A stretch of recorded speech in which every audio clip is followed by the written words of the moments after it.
for mystery, but I'll go into that later on, okay? But anyway, I just want to introduce myself to you. My name is Shaista. No, my name is not a German swear word. I just thought I'd clear that up before we get acquainted, you know how it is. My name actually means wisdom in Urdu and in Farsi. And my name comes from Pakistan, Afghanistan, Iran, Iraq. All of Tony Blair's favourite holiday hotspots. You know, sometimes I really wish my mum and dad had just named me militant and had done with it. Now, Muslim, in case you were wondering, I know this is fairly obvious, but I promise you, brothers and sisters, even now, people come up to me, I promise you this is true, and they say, "Hi there, excuse me, do you mind me asking what religion you are?" Now, granted, most of these people are Guardian readers, but at this point, okay, I look at them and I say, what religion do you think I might be? Why don't you take a guess? And just to help you along the way, you should know that I'm not wearing this headscarf because I've completed my chemotherapy treatment. Thank you, brother, thank you. Now, as a Muslim woman who wears a headscarf in real life and not just for the purpose of my comedy, I find that I really don't have to do much to dispel the many stereotypes that people have of Muslim women. I'm sure the sisters here know what I'm talking about, okay? So, more often than not, when I'm talking, I can see people's jaws scraping along the ground. And the reason for this is the face, the voice, and the appearance. They just don't match. I call this the David Beckham effect. Now, since September the 11th, like many of my brothers and sisters here, I'm sure you feel my pain, okay? But since September the 11th, I'm sure many of you get asked lots of questions about what's it like being a Muslim. I'm asked this question all the time because I've spent most of my working life around non-Muslims, so they're very curious about Muslims. So they always say to me, what's it like being a Muslim? I say, it's a bit like being a Manchester United fan.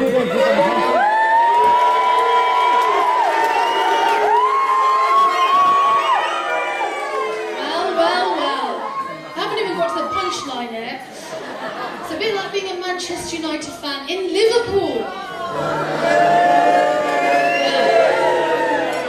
People develop an allergic reaction to you, a bit like the one in this room, okay? On the positive side, you're always guaranteed to get a seat on public transport, especially if you bring your rucksack. And as a Muslim, you're highly unlikely to become a victim of identity fraud.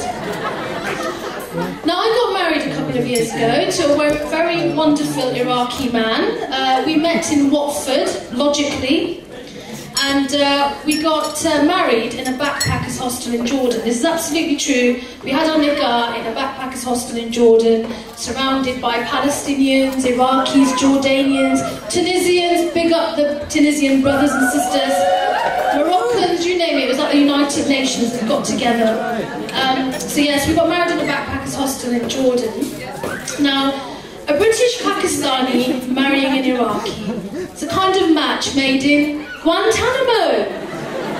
And that is where we had our honeymoon. I saved an absolute fortune on the outfit. All I had to do was match an orange hijab to the boiler suit. I was well away. Now, before I got married, it was actually just after 7/7, okay? So I had to go to the registry office in Oxford to let the authorities know that I was intending to marry the Iraqi. Now, I get there, and this is absolutely true. The woman, she takes one look at me and she hands me a leaflet. I said, "What's this?" It was about forced marriages. Now, this is honestly true. I had to sit the woman down. I said, "Listen, love, can you sit down? You've got a few minutes, please." Now, I got married when I was 29, so in Pakistani terms, I may as well have been withdrawing my pension. Even though, frankly, it's very hard to withdraw pensions these days, thanks to the lovely bankers. But anyway, so I said to her, "Listen, love, I'm 29 years old, okay? My mum and dad are absolutely devastated that I'm not married. I'm not being forced, I'm being saved. You can put your leaflet away." Now, as a Muslim woman who's in a mixed-race marriage, I must say, I've had a very, very interesting experience so far being in a mixed-race marriage, because let's be blunt about this, brothers and sisters, even though we are all brothers and sisters, there is a fair bit of racism among our communities, okay? You know, blacks, black Muslims, Arabs, whites, all the rest of it. And I must say, it's been a very eye-opening experience, okay? So when I got married, one of my dad's friends called the house. He said, "Ya Aziz, what is this I hear? You've got your only daughter married to an Iraqi? What's wrong with you? Would you not find her a Pakistani to get married to? A Pakistani in Pakistan? A Pakistani in England?" I promise you, this is true. One of my mum's friends, she knocked on the door. My mum answered the door. She looked at my mum like she had an incurable disease. She grabbed hold of her hand. She took her into the living room. She sat her down. She said, "Zahida, tell me one thing. Does he look like us? Does he look like us? I mean, hello, does he look like us? No, love, he looks like Saddam Hussein." So yes, so I get this quite a lot. I get lots of people asking me questions about, you know, how is it to marry an Arab, and, you know, do you have any racism? I'm like, no, it's all good, it's all good. You know, I think this is happening more and more, and, you know, I think this can only be a good thing. Bless her, my gran, who I obviously love very dearly, lives in Pakistan, wonderful woman. She ran in the house saying, hi Allah, what is this news I'm hearing? What am I hearing? What do you know about this man? He could be a member of Al-Qaeda. I have one foot in the grave. You want to put my other foot in the grave? My mother said, it's all right. He's a trauma and orthopedic surgeon. It's all right. To which my gran said, quickly get her married, I'll pay for it myself. Because you know how our communities love doctors and everything, you know how it is. Now, a bit of advice for brothers and sisters in the room who are inshallah looking to get married.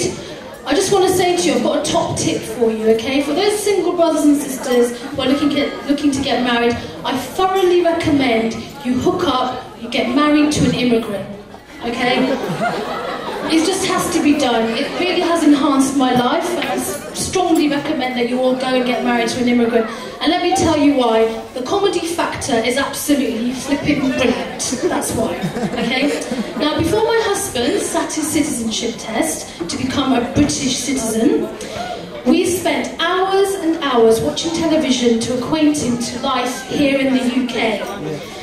I've been subjected to hours and hours of Jeremy Kyle. Now, quite frankly, brothers and sisters, if that programme isn't an advert for Sharia law, I really don't know what is. After almost a decade of us Muslims being portrayed as a bunch of terrorists, wife beaters, social security scamming scumbags, and according to Blackburn's finest, Mr. Jack Straw, some of my brothers are paedophiles, or as I like to call them, pedo-terrorists. Thank you, Mr. Straw. But you know, what's most insulting is the way us Muslims are always branded Datsun drivers. That's what gets to me the most. But you know, after all of this programme, it shows white British people as being a bunch of verbally challenged bed hoppers. You know, at least we can afford Datsuns. Now, a bit like Jay-Z, we Muslims have got 99 problems, but a paternity test ain't one of them. Now, as I said at the beginning, you know, I genuinely did move to the northwest to start my new life. My husband is working here, and I did really want to become a housewife. I wanted to slow down, leave all the chaotic living and lifestyle of London behind. As I said, it hasn't really worked out so far. I'm still hoping. But before I tried to become a housewife, I've spent the last 10 years working as an aid worker. I've travelled all over the world. I've been to earthquakes, tsunamis, floods, war zones. Travelled from Iraq to Lebanon, to Indonesia, to Haiti, to Tajikistan. Alhamdulillah, I've been very fortunate. I've seen a lot of the world, met some beautiful people. Now, working in that sort of kind of area, that can really be quite overwhelming. But all of that I can take in my stride.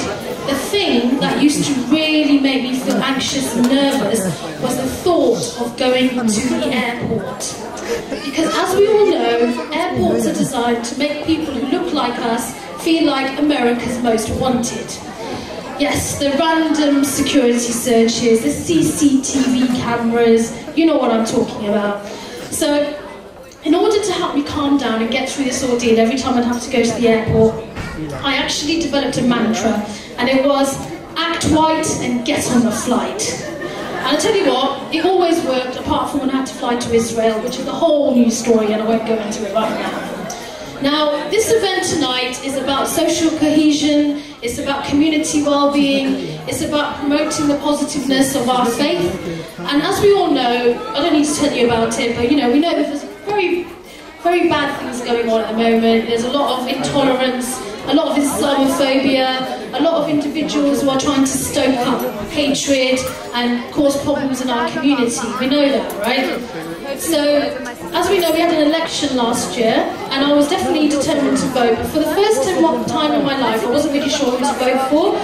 I knew who I wasn't going to vote for, but I wasn't sure who I was going to vote for. So, I did something which I've never done before.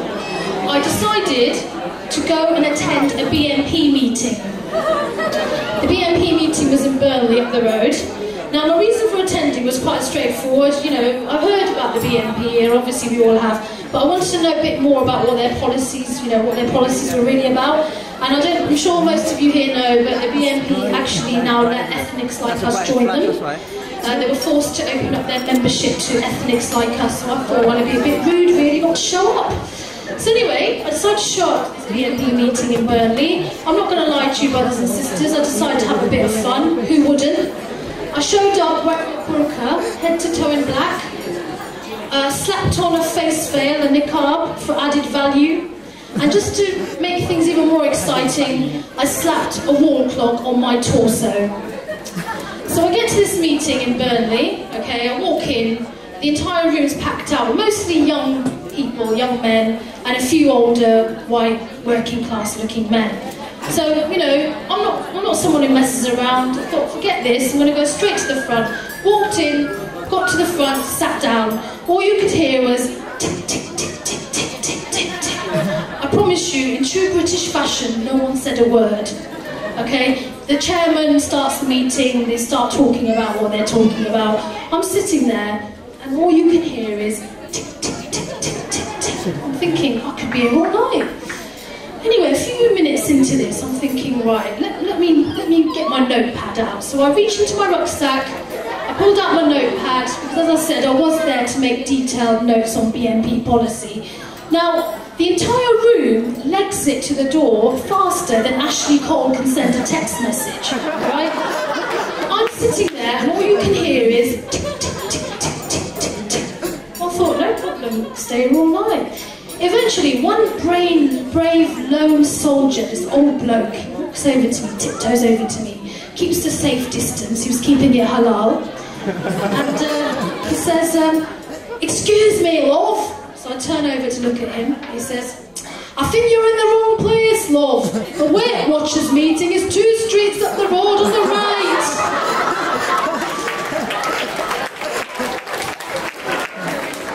I'm going to leave you there because I know you all need to eat, but I just wanted to say it's very wonderful to see so many of you in this room, and genuinely wonderful to see so many young people. I know you guys don't have it easy right now, and you haven't for a long time, but I hope the event tonight helps you realise there's a lot of people in your community that want to work with you and help you and empower you, and this goes without saying, but you genuinely are the future, and even though things are tough out there, you know, we are all brothers and sisters, and it is our duty to help each other. So I just wanted to thank you very much, and have a lovely evening and a lovely meal. Hint, hint. Thank you.